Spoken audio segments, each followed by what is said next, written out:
அன்பார்ந்த இறைமக்களே, கிறிஸ்துவின் மறுப ஜபக்குழுவின் வாயிலாக இன்று உங்களை சந்திப்பதில் நான் பெரும் மகிழ்ச்சி அடைகிறேன். மக்களை, சந்தோஷமாக இருக்கீங்களா?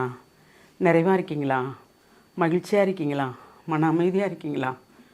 மக்களே, மகிழ்ச்சியும் மன அமைதியும் இறைவன் தந்த பெரிய வரப்பிரசாதம் இல்லையா? இன்றைக்கி அவர் நமக்கு என்ன செய்து தருகிறார் பார்ப்போமா?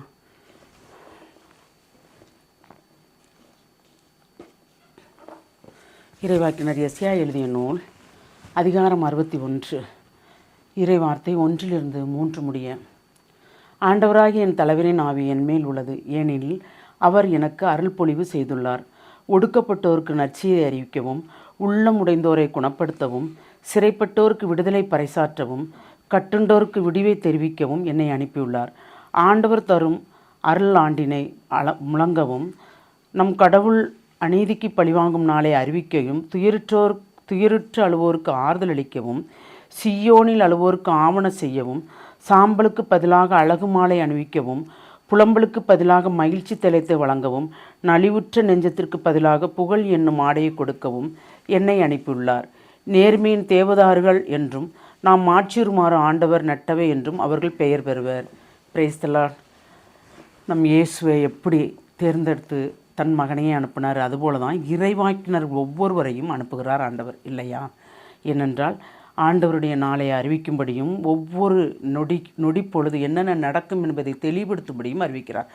ஆண்டவருடைய ஆவி அவரோடு இருந்ததினால்தான் இயேசு கடவுளின் மகன் இல்லையா? தந்தை, மகன், தூய ஆவி மூவருமே ஒன்றாக இருப்பவர்கள்.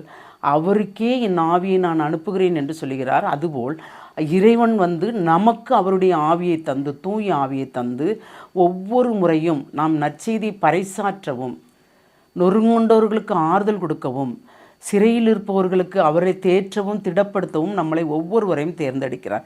எப்படி இயேசு பணி செய்தார்? ஆனால் நல்ல பெயர் கிடைத்தது அவருக்கு? இல்லை.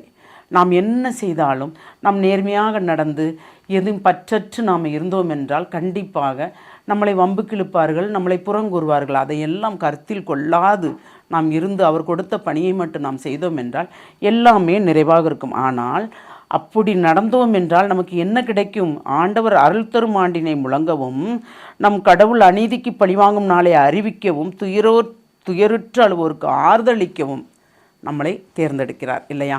அப்படி தேர்ந்தெடுக்கும் போது தான் நமக்கு என்ன தேவை, என்ன சொல்லணும்? நாம் இறைவன் நம்மளோடு இருக்கிறார். அந்த மக்களுக்கு, இறை மக்களுக்கு நாம் சொல்ல வேண்டியது, இறைவன் நம்மளோடு இருக்கிறார், எந்த கவலையும் வேண்டாம், அவர் நம்மளை பார்த்து கொள்வார் என்று எப்பொழுதும் தேற்ற வேண்டும். அவர்கள் நினைப்பாங்க, ஒன்றுமே இல்லை, இவங்க என்ன, இறைவன் நம்மளோடு இருக்கிறார், நம்மளை பார்த்து கொள்வார் என்று சொல்கிறார் என்று நினைப்பார்கள் அவர்கள்.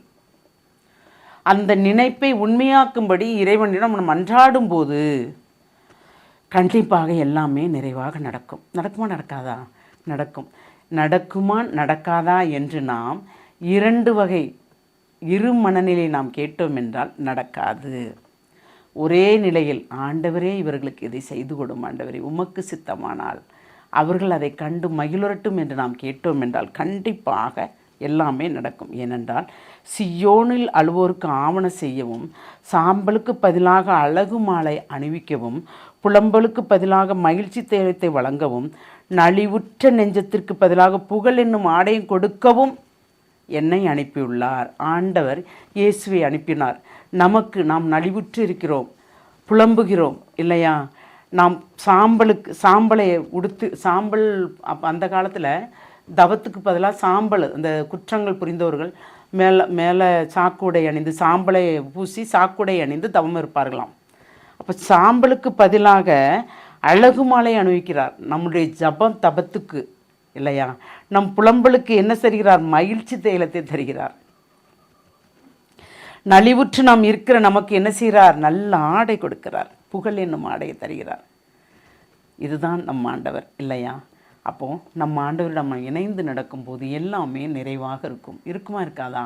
கண்டிப்பாக இருக்கும். ஏனென்றால் ஆண்டவர் நம்மளோடு இருக்கிறார். எப்பொழுதும் அவர் நம்ம வலப்பக்கம் இருந்து கொண்டு அனைத்தையும் நம்மளை செயல்படுத்துகிறார். அவர் திட்டமிட்டது அனைத்தும் நம் மூலமாக செயல் வடிவம் கொடுத்து செய்ய சொல்கிறார். நாம் ஒரு கை கருவிகள் அவருக்கு, நீங்களும் நானும் இல்லையா? அப்போது அந்த கைக்கருவிகள் எப்படி இருக்க வேண்டும்? எப்பொழுதும் தூய்மையாக இருக்க வேண்டும், நேர்மையாக இருக்க வேண்டும், உண்மை பேச வேண்டும், இவ்வுலக வாழ்க்கையில் பற்றற்று இருக்க வேண்டும்.